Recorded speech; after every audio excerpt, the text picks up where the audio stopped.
Bom dia, sexto ano. Nessa aula de hoje, nós vamos estudar o capítulo 16, a cultura medieval. Nós vamos estudar a influência da Igreja Católica, os mosteiros e as bibliotecas, o ensino medieval, a arquitetura medieval, a ciência, a literatura e o trovadorismo. Então, nós vamos começar aqui na página 46, né? A formação do clero se apoiava nos textos sagrados e ensinamentos dos apóstolos e filósofos cristãos. Grande parte da cultura medieval ela foi produzida com base nessa mentalidade. Assim, os desenhos, a literatura, a filosofia e as músicas medievais geralmente tinham características religiosas e estavam em diálogo com orações, textos bíblicos e ensinamentos de filósofos cristãos. O saber para o indivíduo medieval era uma revelação divina. Se as pessoas tinham certeza de que após a morte iriam para outro lugar, a igreja era a instituição responsável por mantê-las no caminho de Deus e garantir que suas almas seriam salvas, evitando a condenação eterna no inferno. A desejada salvação seria alcançada se o fiel seguisse as orientações dadas pelos religiosos, que incluem orar constantemente, frequentar os templos e fazer jejuns, penitências, peregrinações e ofertas para as obras da igreja. De acordo com a mentalidade medieval influenciada pelo catolicismo, os demônios estavam guerreando permanentemente pela posse das almas das pessoas. Isso gerava medo entre elas, pois acreditavam que haveria uma seleção entre os bons e os maus no fim dos tempos. Durante a Idade Média, o medo do inferno era muito grande. Comumente, ele era retratado em vitrais ou desenhos para que os fiéis não se esquecessem de sua existência. As representações mais comuns mostravam o inferno com demônios que torturavam as pessoas. As dúvidas em relação ao desconhecido eram respondidas pela Igreja. Aspectos como a origem da humanidade ou a organização dos astros no céu, por exemplo, eram entendidos como ordenações divinas.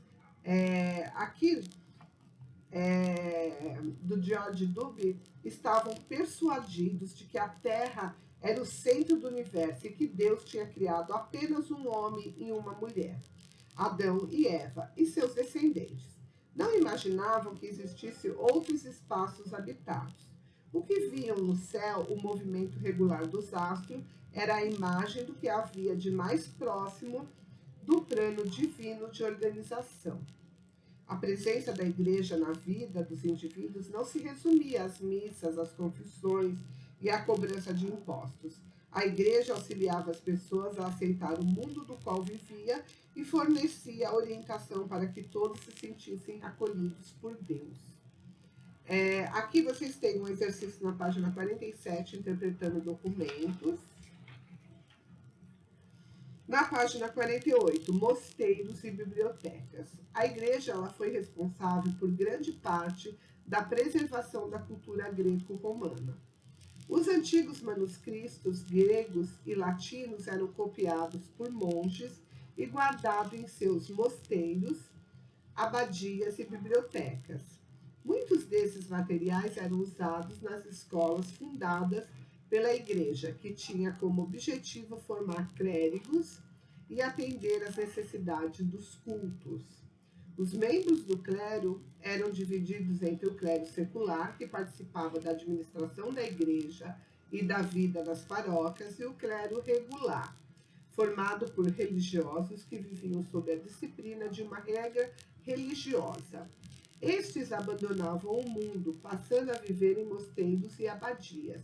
Se dedicava aos estudos, às práticas religiosas, à leitura e à cópia dos textos da antiguidade clássica.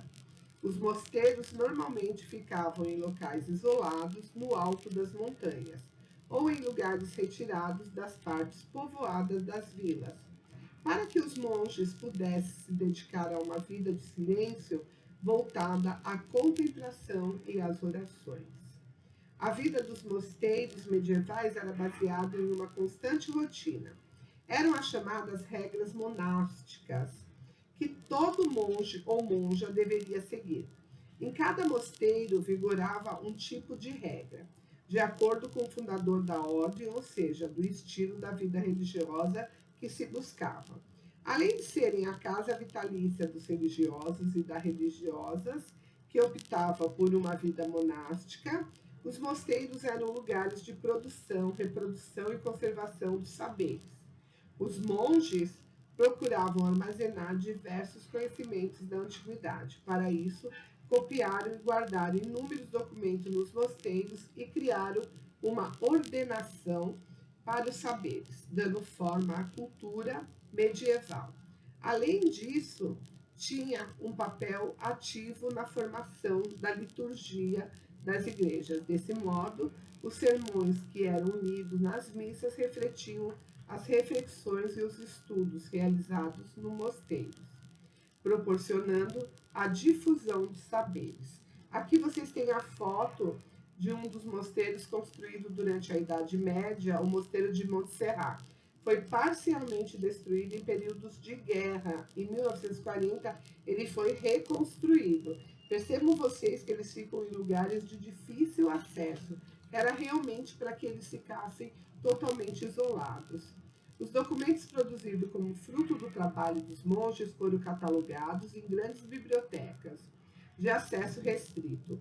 Essas coleções bem ordenadas de livros se constituíram em recursos para pesquisas científicas e reflexões filosóficas, que possibilitaram o avanço das mais diversas áreas de conhecimento.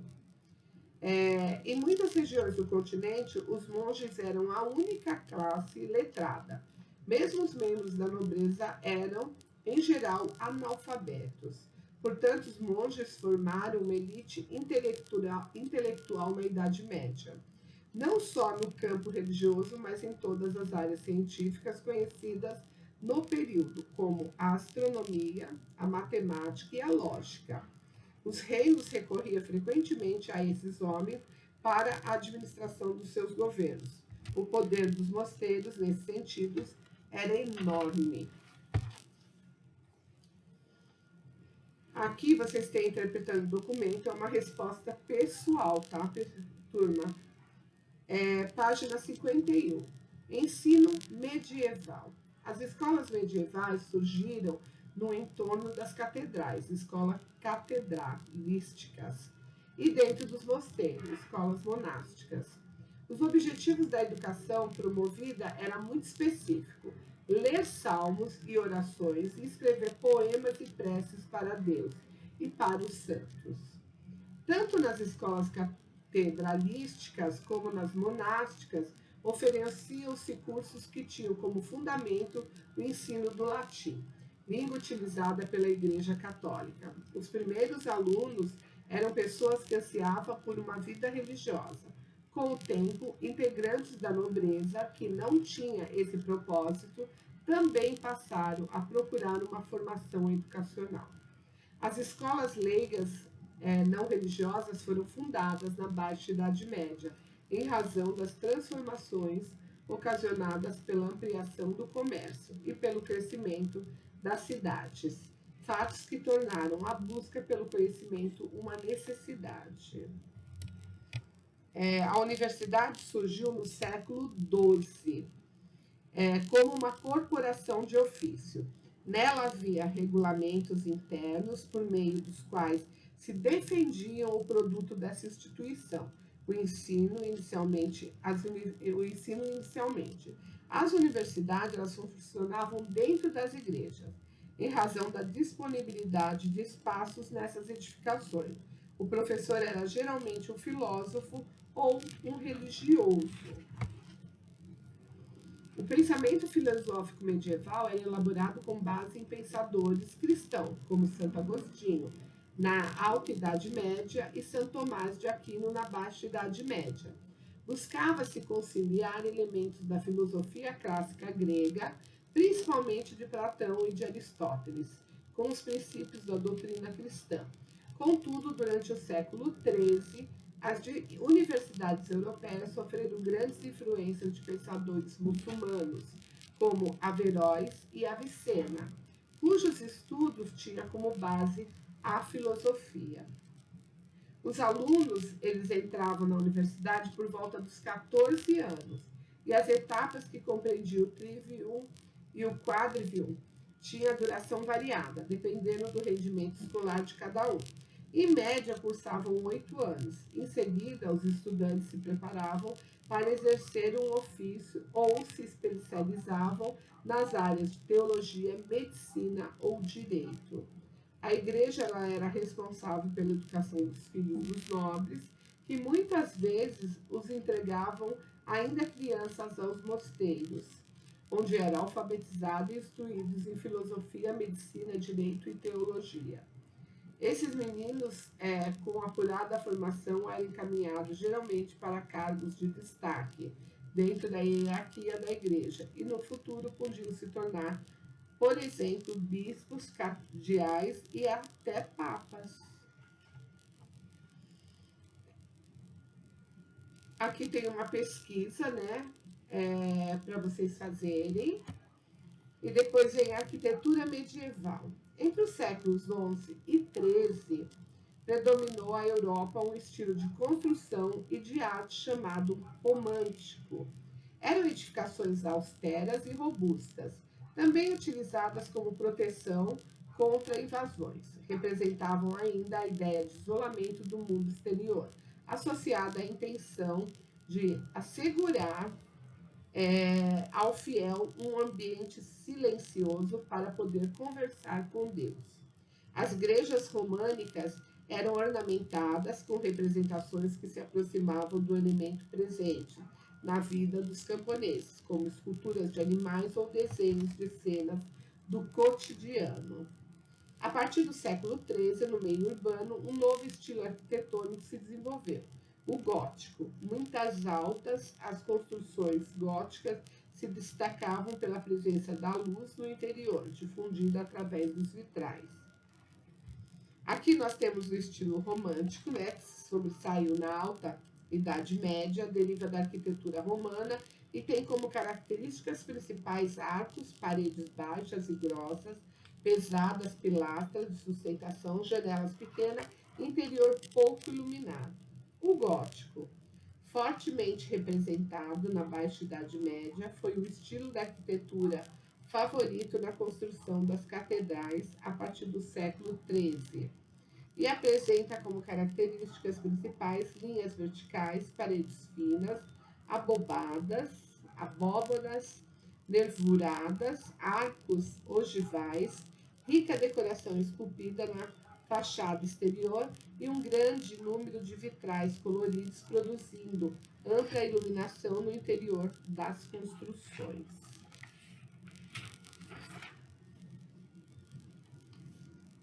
Aqui na página 54, tem dois estilos, tem duas fotos e mostra exatamente esses mosteiros e igreja.